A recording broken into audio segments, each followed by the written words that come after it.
Remember that time, that perfect summer day, the smell of freshly cut grass, the taste of your grandmother's apple pie? We all have those cherished memories, vivid and real, etched into the fabric of our minds. We replay them, share them, and build our identities around them. But what if I told you that some of your most treasured recollections, those moments you swear happened exactly as you remember, might be entirely or at least partially false? It sounds impossible, doesn't it? Our memories are ours. They define us. Yet the science of memory reveals a truth far more complex, and at times, unsettling. Our minds, it turns out, are not perfect recording devices. They are masterful storytellers, weaving narratives that can sometimes blur the lines between what truly happened and what we believe happened. Meet Alex. Alex is the kind of person who prides themselves on accuracy. Every fact, every date, every detail is carefully cataloged and stored.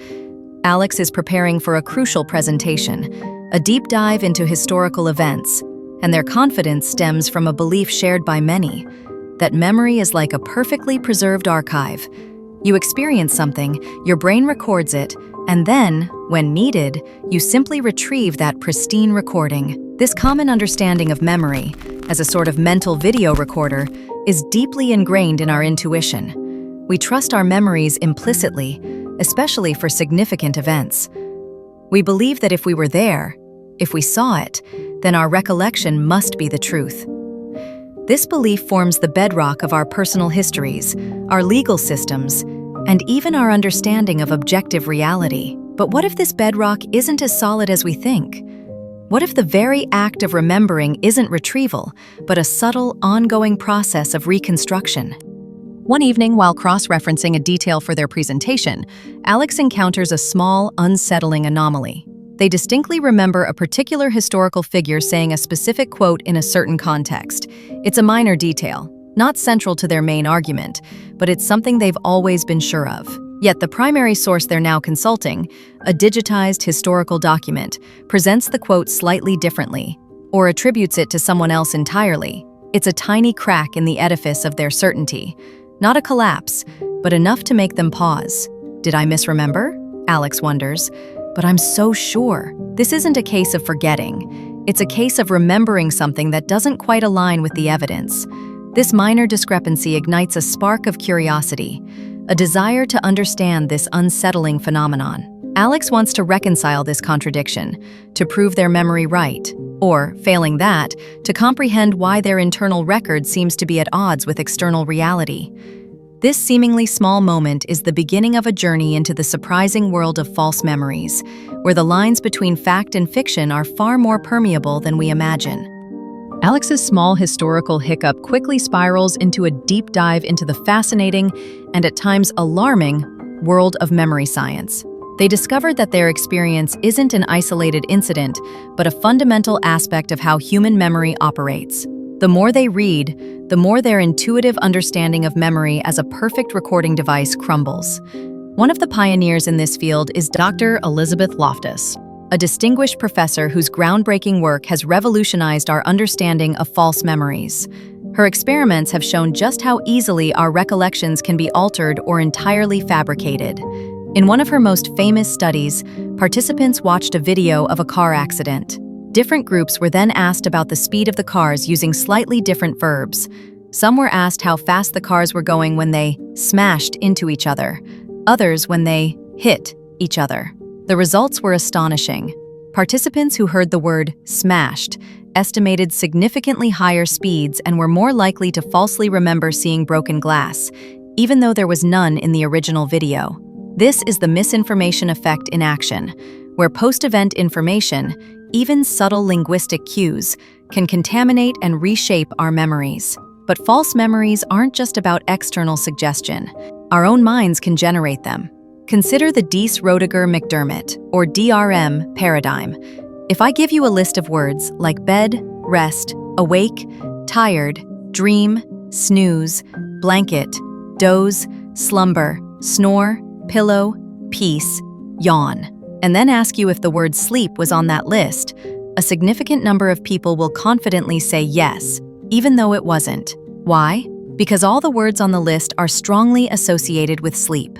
Our brains, in their effort to make sense of information, activate related concepts, and sometimes these activated concepts get mistakenly integrated into our memory as actual experiences.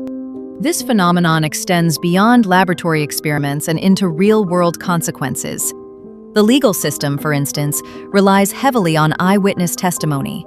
But if memories can be so easily manipulated or self-generated, what does that mean for justice? Many wrongful convictions have been linked to source monitoring errors, where individuals correctly remember a piece of information but misattribute its origin. They might remember a detail from a news report or a conversation, but genuinely believe they witnessed it firsthand. Alex grapples with the implications. If their own mind can play such tricks, how can they trust anything? The comfortable certainty they once had about their past, about their identity, begins to fray. They realize that memory isn't a passive storage unit, but an active, reconstructive process influenced by a myriad of factors: our emotions, our expectations, social pressures, and even the simple passage of time. The conflict isn't just about a forgotten quote. It's about a fundamental shift in understanding the very nature of reality as perceived through their own mind. After days, perhaps weeks, immersed in the science of memory, Alex experiences a profound shift.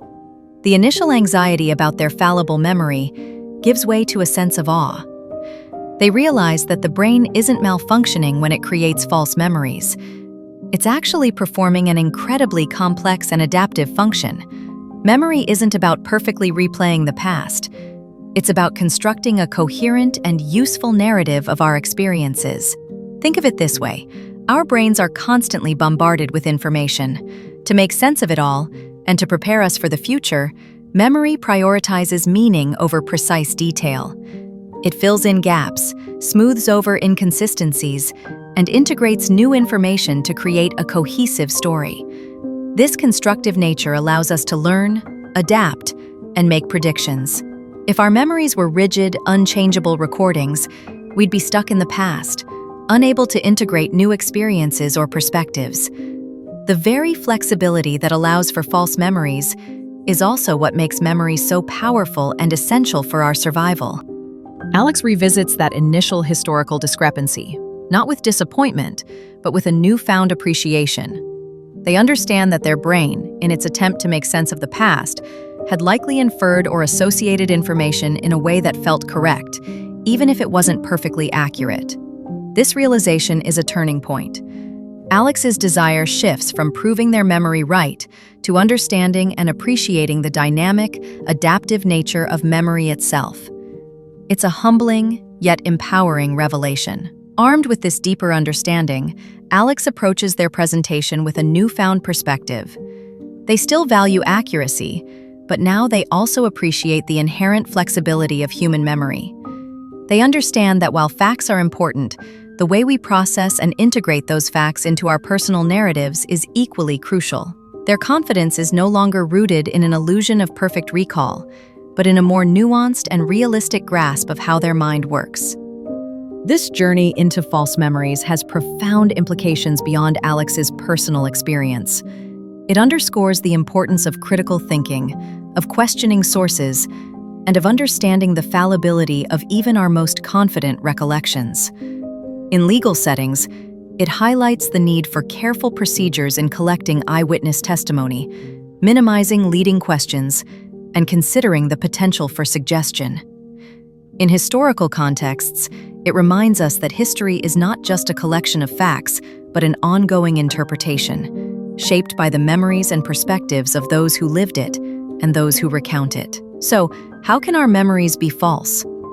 Not because our brains are broken, but because they are incredibly dynamic, adaptive, and creative. They are constantly working to build a coherent story of our lives, integrating new information and adapting to our changing understanding of the world. This constructive process, while sometimes leading to inaccuracies, is what allows us to learn, to grow, and to make sense of our complex realities. The beauty of the human mind lies not in its flawless recording, but in its remarkable ability to weave a tapestry of experience, even if some threads are spun from imagination. Understanding this doesn't diminish our memories, It enriches them, allowing us to appreciate the incredible, intricate dance between truth and perception that defines our inner world. So, the next time you recall a vivid memory, take a moment to marvel at the incredible, constructive power of your own mind. It's a power that shapes who you are, even if it occasionally tells a beautiful, convincing lie. What about you? Have you ever had a memory that turned out to be different from reality? Share your most surprising memory experiences in the comments below. And if you found this exploration of memory fascinating, don't forget to like this video and subscribe to our channel for more insights into the incredible complexities of the human mind. Your support helps us continue to bring you science-backed content that challenges your perceptions and expands your understanding. Thank you for watching.